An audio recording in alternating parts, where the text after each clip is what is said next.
열방을 제자 삼는 주님의 제자들을 꿈꾸는 돌단 침례교회입니다. 이 주님의 꿈을 이루기 위한 세 가지 비전이 있는데, 말씀과 성령으로 투명한 성도, 예수님 제자되어 비추는 교회, 생명의 복음으로 행복한 세상입니다. 이 비전을 통해서 주님의 명령에 순종하는 삶을 살면서 동시에 예수님의 재림과 성도의 부활을 소망하는 아름다운 공동체입니다. 오늘 주시는 생명의 말씀을 통해 새로워지고 다시 회복되며 믿음을 더 뿌리내리는 은혜의 시간이 되시기를 기도드립니다. 오늘은 예레미야서 8장 4절에서 12절까지의 말씀을 통해서 회복되려며 이라는 제목으로 말씀의 은혜를 나누기를 원합니다. 오늘 첫 번째 시간을 갖고 또 다음 주에 두 번째 시간을 갖겠습니다. 하나님께서는 어떤 하나님이시죠? 여러 가지 우리가 하나님을 묘사하는데 그 중에 하나가 질서의 하나님입니다. 우리 하나님은 질서의 하나님입니다. 그래서 질서 가운데 전 우주를 창조하시고 이 세상을 창조하시고 그리고 이 땅에 두 기관, 어떤 기관이 있죠? 가정과 교회를 하나님께서 만드셨습니다. 그런데요, 이 모든 것들이 지금 흔들리고 있습니다. 그 기반마저 흔들리고 있는 것을 보게 됩니다. 사회적으로는요, 윤리도덕이 점점 진부한 이야기가 되어져 가고 있고요. 그리고 내 마음, 내 기준대로 사는 것이 오늘 현대를 살아가는 사람들의 생활 방식이 되어지고 있습니다. 그래서 내가 크리스찬으로서 절대적 진리, 바로 예수 그리스도만을 통해서 우리가 구원을 받을 수 있다 하면요, 사회적으로는 무시를 당하는, 점점 그렇게 되어가는 시대를 우리가 보게 됩니다. 그런데 오늘 본문은요, 남유다가 그 배경인데, 남유다의 그 상황은요, 그보다 더 심했습니다. 지금 이 시대보다 더 심하면 심했지, 덜하지 않은 시대가 지금 남유다의 상황입니다. 그들은 우상 숭배했습니다. 그냥 우상 숭배한 게 아니고 하나님의 선물인 자녀를 불태워서 드리는 그러한 우상 숭배, 정말 끔찍한 우상 숭배를 그들이 했습니다. 윤리 도덕은 물론 마비가 되어 버렸습니다. 성적으로 타락한 사회였습니다. 하나님은 그래서요, 부지런히 이 사람들을 위해서 선지자를 보내셨습니다. 그들을 향해서 다시 하나님께 돌아오라고 하나님의 뜻을 전했습니다. 그들이 회복되기를 원했지만요, 남유다 사람들 그 하나님의 말씀을 무시했고요, 자기 생각대로 살았습니다. 오히려 하나님의 뜻이 아닌 거짓을 전하는 거짓 선지자들의 달콤한 말에 그들이 더 현혹이 되면서 살았습니다. 그래서 그들은 그 가운데 역사적으로 결국 바벨론에 의해서 멸망을 하게 됩니다. 이것이 오늘 본문의 내용의 배경인데요. 그래서 오늘 본문을 통해서 이 남유다 사람들, 왜 이 남유다 사람들은 회복되지 못했는가? 그들을 향한 하나님의 열심은 정말 상상을 초월했는데 왜 그들은 회복되지 못했나? 첫 번째로 그 이유는요, 그들이 하나님께 돌아가지 못했기 때문입니다.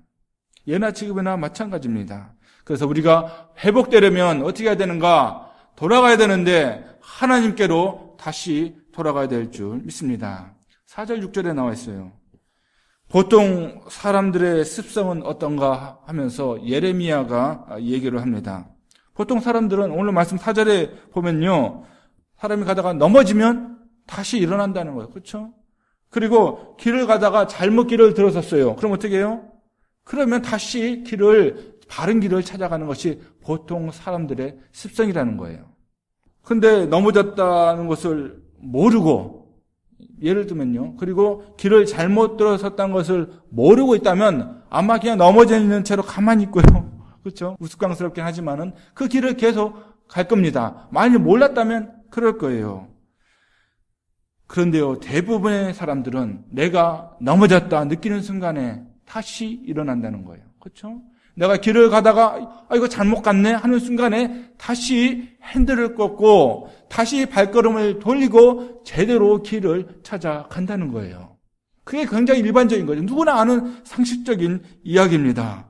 그러나 남유다 사람들은요, 바로 하나님 앞에 나가야 됨에도 불구하고 다른 길을 갔어요. 다른 길을 가다가 다시 하나님께 그럼 이게 잘못됐구나 하고 돌아와야 되는데 그들은 하나님께 돌아오지 않았다는 것입니다. 우리 5절 하반절 말씀 보실까요? 5절 하반절 말씀 보시면요. 그들이 거짓을 고집하고 돌아오기를 거절하도다. 그들이 몰랐다는 거 아니에요. 고집이라는 것을 알았다는 겁니다. 의식이 있어요. 그런데 고집해서 그들이 하나님께 돌아오지 않았다는 것입니다. 길을 잘못 들어선 것을 그들이 인정하지 않았습니다. 그들이 넘어졌다는 것을 그들이 인정하지 않아요. 왜요? 그들이 고집했기 때문에. 그들이 하나님께 돌아가지 않았습니다.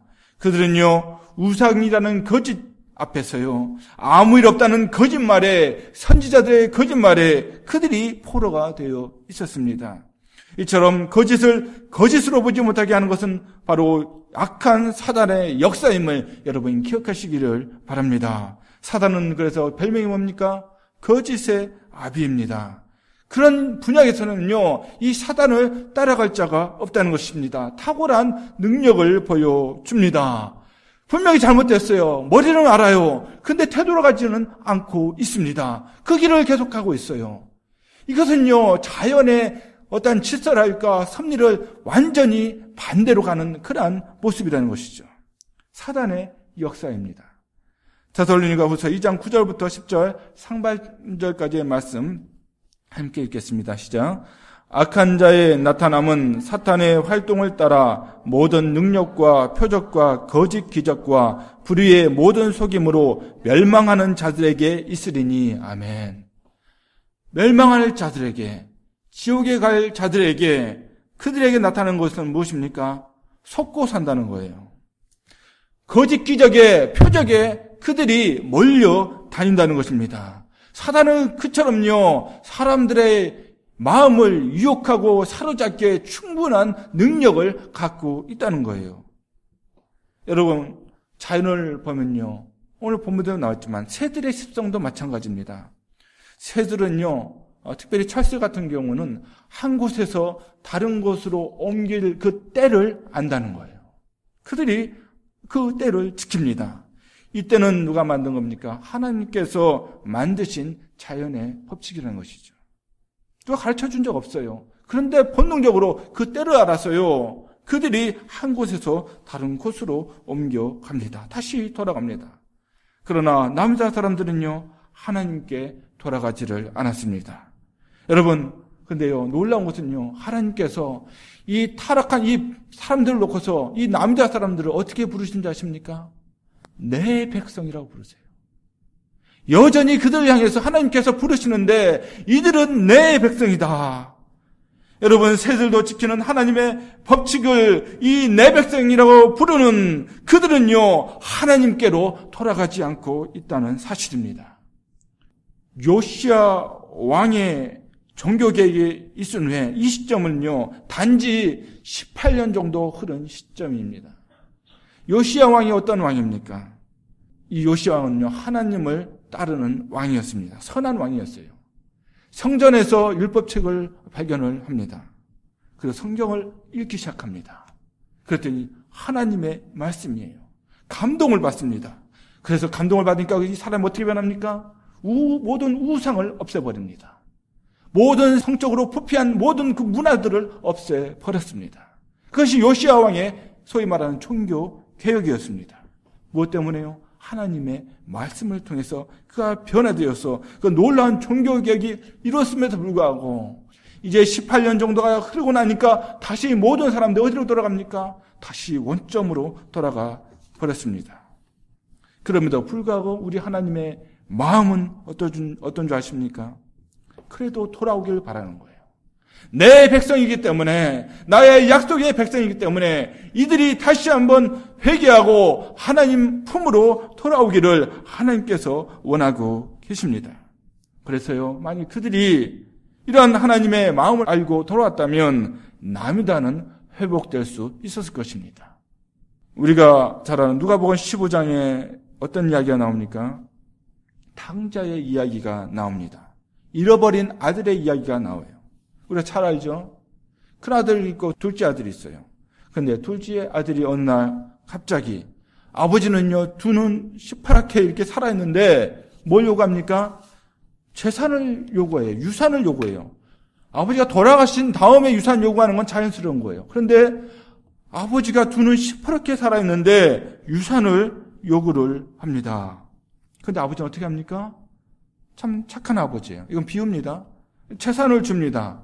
그 아들은 먼 나라 이민 가가지고, 요새 말로 하면 먼 나라 이민 가서요, 그 재산을 다 탕진하고 다 날려버립니다. 그리고 이 아들이 어떤 지경까지 이르냐면, 이 돼지가 먹는 음식까지 먹을 정도로 굉장히 정말 비참한 생활을 하게 됩니다. 그리고 그 가운데 깨닫습니다. 내가 죄를 저질렀구나. 내가 죄인이구나. 그래서 누가복음 15장 20절에 보면요, 어떻게 말씀하고 있냐면, 그 깨달은 다음에 이에 일어나서 아버지께로 돌아가니라. 아버지께로 다시 돌아갑니다. 그런데요, 그 아버지의 마음을 알 수 있는 것이 그 다음에 나옵니다. 정말 그 아들이요, 내가 하늘과 아버지께 내가 범죄하였구나. 그 아버지 앞에 이제 나를 품꾼으로 써주셔서 그런 마음으로, 낮은 마음으로 이제 아버지께 갑니다. 근데 그 아버지의 마음이 어떻습니까? 첫 번째로요, 그 아들이 멀리서 보니까 그 아들을 향해서 달려갑니다. 그리고 그 아들을 껴안아 줍니다. 아버지의 마음입니다. 그 다음에 어떤 모습을 보여줍니까? 두 번째로, 그 아들을 위해서요, 풍성한 잔치를 베풀어 주십니다. 비록 배은망덕하게 집 나간 자식이었지만요, 무엇 때문에? 회개하고 돌아왔기 때문에 그 아들을 껴안고요, 풍성한 잔치를 베풀어 줍니다. 이것이요, 아버지의 마음입니다. 근데 비유라고 그랬죠? 이것이 바로 하나님 아버지의 마음인 줄 믿습니다. 그걸 보여주는 거예요. 언제나 풍성한 마음으로 기다리시는 우리 하나님 아버지의 마음이라는 것이죠.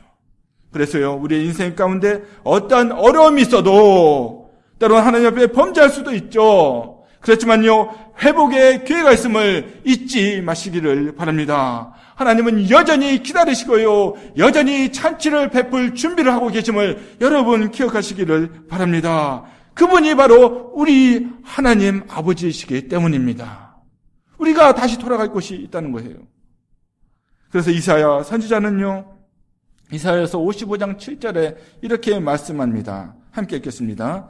악인은 그의 길을, 불의한 자는 그의 생각을 버리고 여호와께로 돌아오라. 그리하면 그가 긍휼히 여기시리라. 우리 하나님께로 돌아오라. 그가 너그럽게 용서하시리라. 아멘. 여러분, 구약이나 신약이나 동일한 하나님이세요. 동일하게 우리를 기다리시고요, 돌아오기만을, 정말 회개하고 잘못된 길에서 돌아오기만을 원하고 계시는 것이 바로 우리 하나님의 마음이라는 것입니다.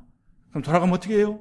우리 하나님은요, 내 백성, 내 아들, 내 딸이 이제야 돌아오는구나, 내 마음을 알고 돌아오는구나 하면서 잔치를 베풀어 주신다는 거예요. 다르게 말씀하면요, 기뻐하신다는 것입니다. 기뻐서 춤을 주신다는 거예요. 특별히 우리가 하나님께 돌아갈 때는요, 철저하게 겸손한 자세로, 낮은 자세로 나아가야 될 줄 믿습니다. 다시 돌아온 그 탕자, 그 둘째 아들이 자신의 죄를 고백하지 않았습니까? 정말 아들이라는 지도 다 내려놓고 진실된 마음으로 나는 그 집에 가서 일꾼이 되어도 좋습니다. 이제 아들이 아니에요. 그 집에 돌아가서 나는 뭘 해도 상관이 없습니다. 하나님의 교회를 위해서 내가 가장 낮은 일을 해도 상관이 없습니다. 문지기가 돼도 상관이 없습니다. 어떤 일을 해도 상관없습니다. 하나님과 함께 있으면 저는 됩니다. 철저하게 낮아진 자세, 그러한 자세로 나아갈 때요, 바로 하나님과 다시 관계가 회복될 줄 믿습니다. 하나님 앞에서는요, 어떠한 거칠의 형식은 통하지 않기 때문입니다. 우리 하나님, 우리 마음을 알고 계시잖아요. 우리 마음을 아십니다. 그래서 요엘서 2장 13절 말씀에요, 이렇게 말씀하고 있습니다. 함께 읽겠습니다. 시작. 너희는 옷을 찢지 말고 마음을 찢고 너희 하나님 여호와께로 돌아올지어다. 그는 은혜로우시며 자비로우시며 노하기를 더디하시며 인애가 그치사 뜻을 돌이켜 재앙을 내리지 아니하시나니. 아멘. 옷을 찢지 말라는 거예요. 당시 문화 가운데요, 슬픈 일을 당하고 정말 괴로운 일을 당하면 옷을 찢었거든요. 그런데 옷만 찢지 말고 거칠게 하지 말고 형식적으로 하지 말고 우리의 마음을 찢으라는 것입니다. 참으로 하나님 앞에 회개하고 낮아지고 철저하게 겸손한 자세로 하나님께 나아갈 때 하나님께서 그 마음을 보신다는 거예요. 하나님께서 오히려 뜻을 돌이켜서 재앙을 내리지 않으시고 하나님께서 보호해 주신다는 말씀입니다. 여러분, 이것이 바로 참된 회복입니다. 참으로 주님 앞에 이러한 마음으로 나가서 날마다 우리의 삶이 회복되고 또 회복되어지는 우리의 삶이 되기를 주님의 이름으로 축원을 드립니다. 남유다 사람들이 회복되지 못한 것은요, 하나님께 돌아가지 못했기 때문입니다. 두 번째로는요, 바른 말씀으로 돌아가지 못했기 때문입니다. 그래서요, 다르게 얘기하면요, 회복되려면 어떻게 해야 됩니까? 바른 말씀으로 돌아가야 합니다. 7절부터 8절까지 나와 있는 말씀입니다. 사랑하는 성도 여러분, 말씀에는요, 회복의 능력이 있음을 여러분 믿으시기를 바랍니다. 이것은 역사가 얘기해요. 하나님의 말씀 그대로 순종하면서 이건 100% 하나님의 영감의 말씀이고 나에게 주시는 말씀이라고 그 말씀 가운데 나아가면요, 하나님께서 우리를 회복시키실 줄 믿습니다. 많은 사람들이 그렇게 회복이 됐어요. 기차를 타고 여행하는 두 장교가 있었습니다. 한 사람의 이름은 잉거솔이라는 대령이었고요. 또 한 사람은 루 월레스라는 장군이었습니다. 두 사람은요, 예수님에 대한 모독적인 이야기들을 나누고 있었습니다. 잉거솔 대령이 말합니다. 그 예수라고 하는 친구 말입니다. 예수쟁이들은 그를 하나님의 아들이니 하나님이니 하고 허튼 소리를 하는데 이 예수라는 친구를 멋진 연애장이로 만들어서 에로틱한 소설을 쓰면 어떨까요? 그러면 돈을 많이 벌 수 있지 않겠습니까? 그거 참 좋은 생각인데 참 재미있는 소설이 되겠는걸? 이제 그 다음에 그들이 이제 전역을 합니다. 그런데 이것저것 일을 찾아봤지만 할 만한 일이 별로 없었습니다. 신통한 게 없었어요. 그래서 월레스는요, 생각도 못해 전에 기차 안에서 잉거솔 대령이 한 말대로 예수를 주인공으로 한 에로 소설을 쓰기로 했습니다. 그러기 위해서는 어떻게 해야 됩니까? 성경책을 읽어야만 했습니다. 직접 이스라엘까지 가서 자료를 수집을 하는 열심도 보였습니다. 그런데 참 이상한 일이 생겼습니다. 성경을 읽고 자료를 모으면 모을수록 그의 마음은요, 변화되어져 가기 시작을 했습니다. 예수는 진실로 하나님의 아들이며 역사적으로 실존 인물임을 그가 확신하게 된 것입니다. 마침내 그가 목축한 소설의 원고가 다 끝났습니다. 그런데 처음 계획했던 것과 전혀 딴판의 글이 나오고 말았습니다. 탈구한 후 그는 자기도 모르게 의자에서 내려와 기도를 드리게 되었습니다. 진실로 주는 하나님이시요 나의 구주이십니다. 그 소설의 이름이 바로 영화로도 잘 알려진 무엇이라고요? 벤허입니다. 실로 하나님의 말씀 안에, 하나님의 그 말씀 안에 사람을 변화시키는 능력이 있음을 보여주었다는 것이죠. 그런데요, 남유다 사람들은요, 그 변화시키는 바는 하나님의 말씀을 거부하고 있습니다. 그 능력도 받지를 못했습니다. 그들은 거짓된 말씀 가운데 묻혀서 살아가고 있었다는 것이죠.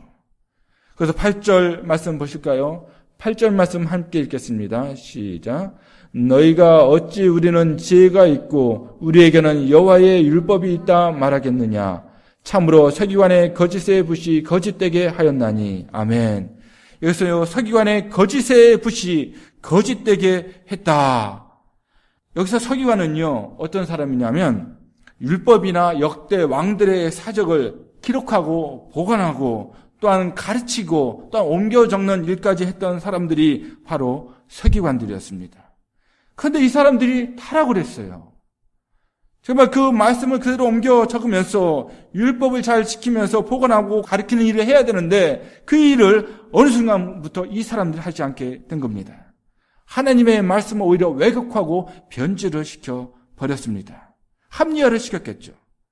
그들에게 율법이 있었지만요, 그 율법이 타락한 서기관에게 쥐어졌을 땐 남유다 사람들을 영적으로 마비시켜버리는 그러한 율법이 되게 만들었다는 것이죠. 똑같은 성경인데요, 성경을 가지고서 그들을 영적으로 타락하게 만들었다는 거예요. 그래서 비록 자신들이 나는 하나님의 말씀이 있습니다, 하나님의 지혜가 있다라고 주장할지라도 그들이 수치를 당하면서 포로로 잡혀가게 될 것이라고 그들이 예언을 받을 수밖에 없었다는 것이죠. 예레미야가 하나님의 영감을 받아서 지금 얘기하는 거예요. 그들이 하는 그 말 그대로 인용하면서 그들이 결국 바로 포로로 잡혀가게 된다고 예레미야가 얘기를 하고 있는 부분입니다. 그 이유가 무엇입니까? 9절 말씀에 나와 있는데 9절 말씀 함께 읽겠습니다. 시작. 지혜롭다 하는 자들은 부끄러움을 당하며 두려워 떨다가 잡히리라. 보라, 그들이 여호와의 말을 버렸으니 그들에게 무슨 지혜가 있으리야. 아멘. 그들이 지혜가 있다고 그래요. 나는 하나님의 말씀을 잘 안다고 합니다. 근데 궁극적으로는 뭐라고요? 바로 여호와의 말씀을 그들이 버렸기 때문에 그들이 포로로 잡혀가고 그들이 망할 것이라고 말씀하고 있습니다. 집집마다 보면요, 성경책 2-3권 정도는 보통 있는 것 같아요. 그렇죠? 호텔에 가면요, 서랍을 열어보면 기도원 성경이 있어요. 어떤 호텔에 가면 기도원 성경과 몰몬경 있는 그런 호텔도 있더라고요.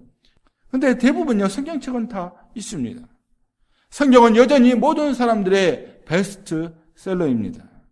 믿는 사람이든 믿지 않는 사람들은요, 때로 한번 읽어보는 책이 바로 성경책이라는 것이죠. 그러나 이것이요, 한국과 미국의 도덕적, 영적인 뒷걸음질을 막아주지 못하고 있다는 사실입니다. 성경은 널려져 있어요. 모든 집집마다, 모든 가정마다 성경책이 있단 말입니다. 그런데요, 미국과 한국과 모든 세계의 영적인 뒷걸음질, 도덕적인 뒷걸음질을 막아주지 못하고 있다는 사실입니다. 우리가 보고 있지 않습니까? 그 이유가 무엇입니까? 바로 하나님의 바른 말씀을 받지도 않았고요, 실천하지도 않기 때문이라는 것이죠. 말씀이 있다는 그 자체가 중요한 것이 아니죠. 그 말씀이 우리의 삶이 되어야 되는데 그렇지 않기 때문에 바로 이러한 시대를 보게 된다는 사실입니다. 우리는 어떤 말에 더 귀를 기울이겠습니까? 오히려 하나님의 말씀을 공격하는 말에 오히려 우리가 더 너그러워져야 된다고 말하고 있지 않습니까? 우리가 그런 말에 오히려 더 귀를 기울이는 그러한 시대가 되고 있다는 것이죠. 평화를 외칩니다. 안전한 것을 외칩니다. 그러다 보니까요, 하나님의 말씀의 능력이 사라지고 있다는 사실이죠. 하나님께서 타협하지 않은 그 말씀의 부분까지도 우리가 타협을 하고 있기 때문에 말씀의 능력이 나타나지 않고 있다는 사실입니다.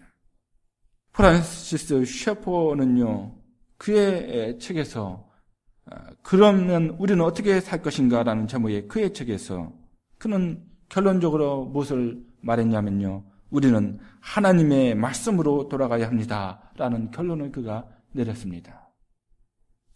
오늘날 우리에게 필요한 것은요, 단순히 인간적인 지식이 아니라는 것입니다. 어떤 얄팍한 술수나 꾀가 아닙니다. 우리를 향하신 거룩하신 하나님의 섭리와 뜻을 아는 지혜가 우리에게 필요한 줄 믿습니다. 초대교회가요, 타락의 모습을 보이기 시작을 했을 때 사막으로 나갔던 사막의 교부들을 중심으로 하나님의 말씀을 새롭게 깨닫는 운동이 일어났습니다. 그런 운동을 통해서 당시의 교회들이 새로워졌다는 것이죠. 중세 교회가 교권주의에 매여서 하나님의 뜻을 거역할 때 종교 교역자들은요, 말씀을 새롭게 연구하기 시작을 했고 성경에서 바로 말씀에서 개혁의 불길을 그들이 찾았음을 우리가 기억을 해야 합니다. 모든 미국의 부흥 대각성 운동이 바로 말씀으로 돌아갔을 때 바로 부흥의 불길 성령님의 역사가 일어났음을 여러분이 기억하시기를 바랍니다. 오늘날 우리가 말씀을 바로 알고 바로 깨닫고 그 말씀을 따라 살기를 간단하게 될 때 하나님은 바로 우리를 바꾸실 줄 믿습니다. 내가 나를 바꿀 수가 없다는 거예요. 하나님께서 우리를 바꾸어 주셔야 합니다. 우리를 온전케 하실 것입니다. 우리가 하나님의 형상으로 회복되어질 줄 믿습니다. 하나님께서 부지런히 남유다와의 관계 회복을 원하셨지만 그들의 죄 때문에 회복되지를 못했습니다. 그들은 결국은요, 역사적으로 BC 722년에 멸망을 했습니다. 그들은 회복을 위해서 하나님께로 돌아가야 했습니다. 그러나 돌아가지를 않았습니다. 바른 말씀으로 그들이 돌아가지를 않았습니다. 그래서 그들은 멸망을 보았습니다. 사랑하는 성도 여러분, 하나님과 회복되기를 원하십니까? 나의 삶의 현장 가운데 회복되기를 원하십니까? 이 나라가 회복되기를 원하십니까? 그 회복의 은혜 가운데 늘 거하기를 원하십니까? 그렇다면요, 언제나 무슨 일이 있든지 간에 하나님께 두 손 들고 다시 돌아가시기를 바랍니다. 바로 하나님의 십자가의 복음 앞에, 바른 말씀 앞에 아멘하며 돌아가시기를 바랍니다. 그럴 때만 하나님의 회복의 은혜가 우리 가운데 임할 줄 믿습니다. 그 은혜를 날마다 누리는 저와 여러분 되기를 주님의 이름으로 축원을 드립니다. 기도하시겠습니다. 오늘도 말씀에 온전히 순종하셔서 풍성한 삶을 살아가시기를 기도합니다. 열방을 제자 삼는 주님의 제자들 돌단 침례교회 예배 시간 말씀이었습니다. 사랑합니다. 축복합니다.